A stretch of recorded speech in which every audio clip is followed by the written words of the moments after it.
Well, I've talked a lot about my weight loss. I've made a few videos on my diet, my daily life, running. One thing that I haven't talked about is the 3 specific things that made it all happen. The 3 things that made all of the choices come together so I could be 80% happier and change my life forever. Now, this 80% happier number is not measured. This is not something that I have graphs or statistics for. I feel like it's true, but it comes from a documentary I watched on Netflix called Stutz. It was a 2022 movie with Jonah Hill and his psychiatrist, Dr. Phil Stutz. I'll talk about this more in a little bit. But in 2022, my YouTube channel, SauceStache, was doing great. It was actually my biggest year on YouTube ever. It was also a year that I got signed to one of the biggest Facebook agencies, a company that helped creators grow massively on Facebook and make a lot of money. My book, Making Vegan Meat, was in Barnes & Noble, Target, and on Walmart.com. From an outsider's perspective, everything seemed amazing. For me, internally, personally, I was stressed, anxious, I was depressed, and I couldn't figure out why. I was just not happy, and it didn't make any sense. My dream of working for myself as an entertainer with education and trying to inspire people reached its peak, and I still felt miserable. I was in therapy. I had my medical marijuana prescription. I was prescribed antidepressants. Nothing felt like it worked. I felt like I wasn't myself. I didn't feel like a human. At that time, throughout that year, I was working nonstop on the YouTube channel. We put everything into work with very little life balance. We were successful without the ability to enjoy our success. Now, by 2022, I was already losing weight. I was learning new things about food and eating habits. I lost, I think, around 40 pounds at this point, and I was thinking about food differently. I started having more conversations with my therapist about moving more, trying to find more ways to get active. And then at the end of 2022, on a random night, Monica was out of town, she was visiting family. I threw Stutz on Netflix, turned that on the TV, kind of just had it in the background, wasn't really paying attention. But one thing caught my attention early on. Dr. Stutz said something along the lines of, he wished that he could tell everyone that it was simple. You just needed to move more, focus on your health. If you made more of an effort to have positive friendships, more time with family, being around more people, having a community, and spent more time on your creative energy, you would be 80% happier. All of the world's problems will still exist. All of your stress, your things that happens will still exist, but you're gonna be happier and it will make things easier to manage. I paused the documentary, I called Monica, and I said, we already have friends, we're already creative, let's jump into getting healthy. Let's focus on that. Let's put work aside maybe a little bit and just pay attention to our health.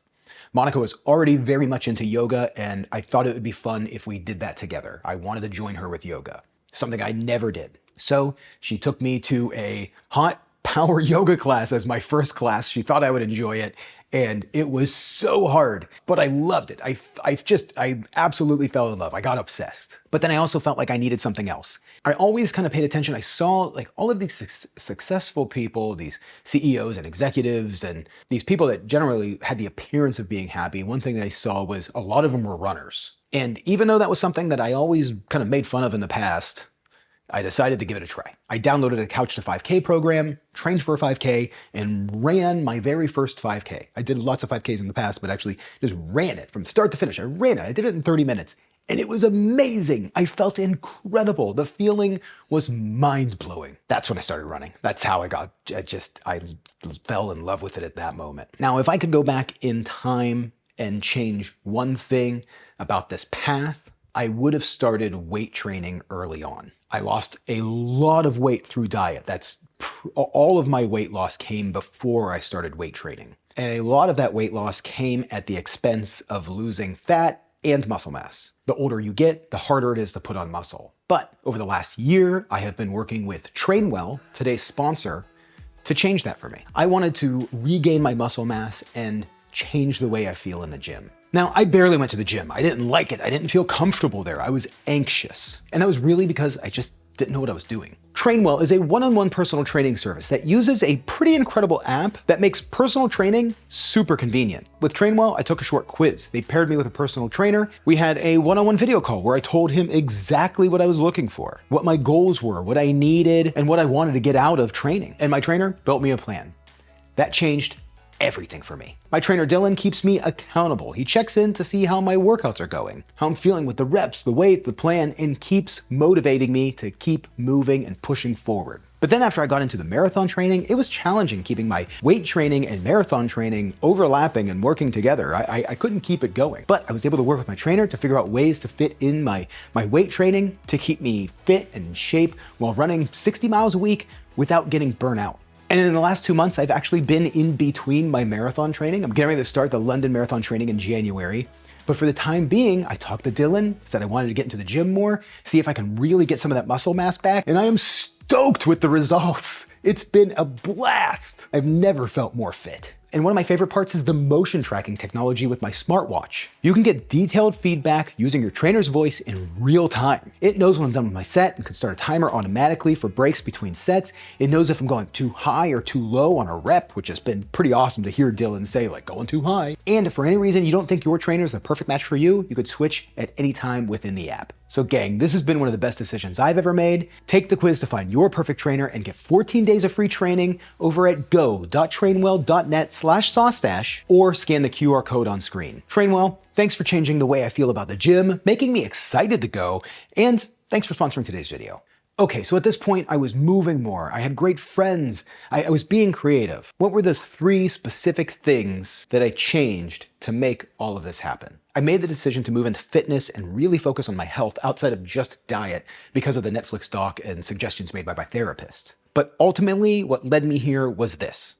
Number 1, action comes before clarity. By doing something, you get real feedback that things are happening. You're not just talking about it, you're not planning it, you're making it happen. You could talk about being healthy, you can try to make a plan, you can talk about going to the gym or wanting to lose weight, but it's not until you actually start doing it and continue doing it that you will slowly start to see things happen.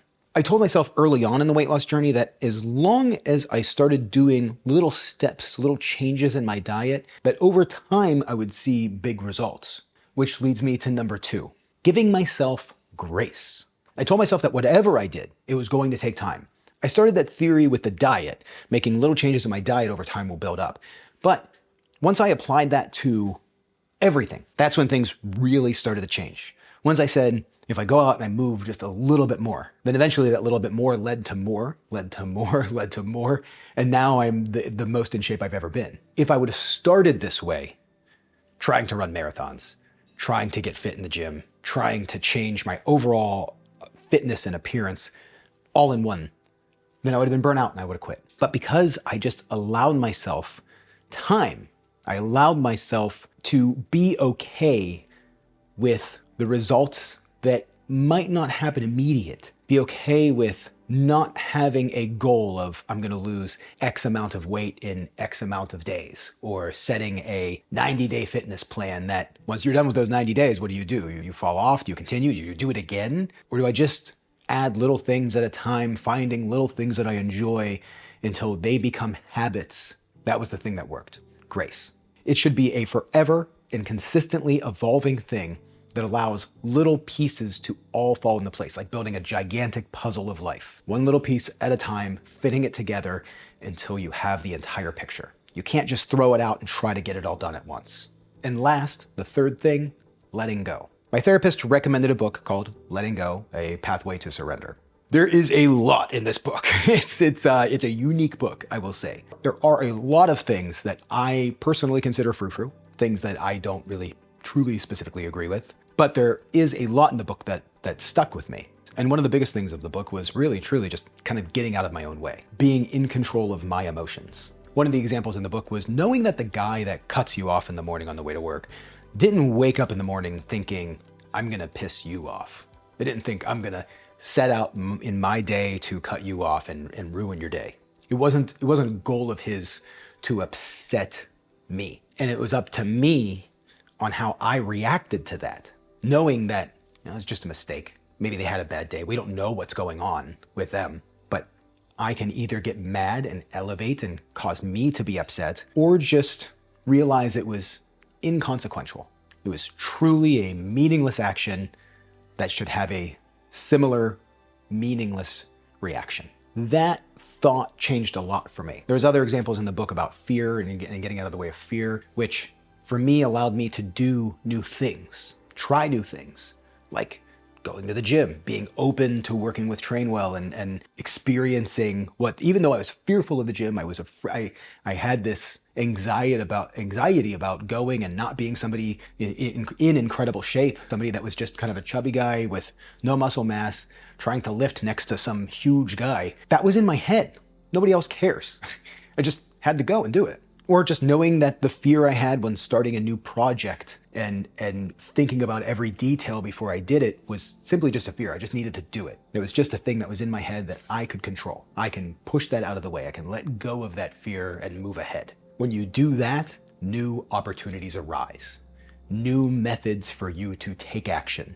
And that's how I got to today. When I started this video, I talked about 3 things that can make you 80% happier. Those are the 3 things. Originally, my thought was it was health, friends, and creativity. For me, I thought I had everything and all I needed was the health aspect because I had great friends and I'm a creative person. But what I didn't realize was taking the action to get healthier, giving myself grace to do it over time, and letting go of the barriers to get out of the way to try something new and be open to new experiences actually led me to having much more friends because I got out of the way and I was willing to do different things. I met new people in the gym. I joined running communities, people that are now I consider my family, some of my best friends. I found new people. And then all of that has led me to being open to trying new things on the YouTube channel and not just making the same food videos over and over again. I'm making videos that I really wanted to make that I was afraid to make. And I love making these videos. The running people motivated me to be even healthier. They were the ones who motivated me to find more purpose by using my channel to raise money for charities and run the world major marathons. Something that if you would have told the old SauceStache from just a couple of years ago that he was gonna do, I don't know how I would have reacted. I mean, it's completely different than the vision I had for my life. And all of this has just led to so many new opportunities, new friends, new creative outlets. And that 80% happier dial just keeps going up. Things keep getting better. So the 2022 SauceStache that had more views than he ever had, that was working himself to death. All he had to do was take a step back, work a little less, focus on himself, which then led to him being happier and having more time to do things that matter in the grand scheme, and led to more opportunities, more growth, more friends, more financial freedom, and healthier and happier and better business than ever. I hear people use this example a lot of the plane going down and securing your mask first. You have to do that so that way you're able to secure the mask for other people. This is the same scenario. Because of all of this, in 2026, I definitely want to make some changes here.